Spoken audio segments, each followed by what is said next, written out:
مما يعين على التوبة كثرة سماع القرآن والابتعاد عن سماع المعازف والأغاني هذه التي تميت القلب. وربي والله يا أخوان المعازف تميت القلب، ولا تجتمع المعازف والقرآن في القلب، ما يجتمعان أبدا، تميت القلب.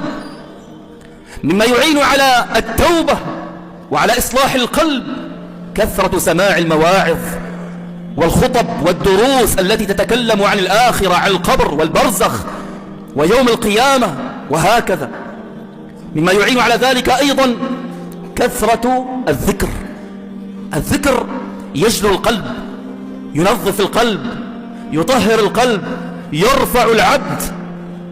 قال تعالى: ألا بذكر الله تطمئن القلوب. لا تعود نفسك على الصمت، تقعد دائما ساكت، دائما اذكر الله، ماشي جالس مضطجع في سيارتك في محلك في بيتك، لا تعود نفسك على الصمت، دائما ذكر.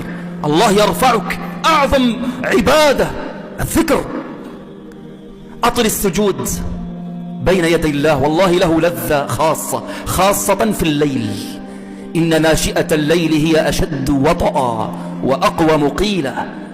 جرب أطل السجود وابكي بين يدي الله. الله تعالى قال لنبيه: واسجد واقترب، واسجد واقترب.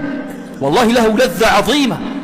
كثرة الدعاء، دائما ادعو الله أن يثبت قلبك، خاصة في هذا الزمان. يا مقلب القلوب ثبت قلبي على طاعتك. هذا كان أكثر دعاء للنبي صلى الله عليه وسلم.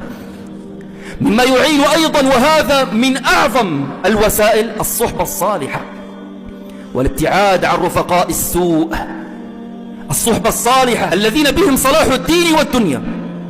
تغيير البيئة، إذا كنت في شارع أو في حي كذا رفقاء سوء، انتقل، هاجر. تغيير البيئة، انتقاء الصحبة الصالحة، وهكذا عباد الله.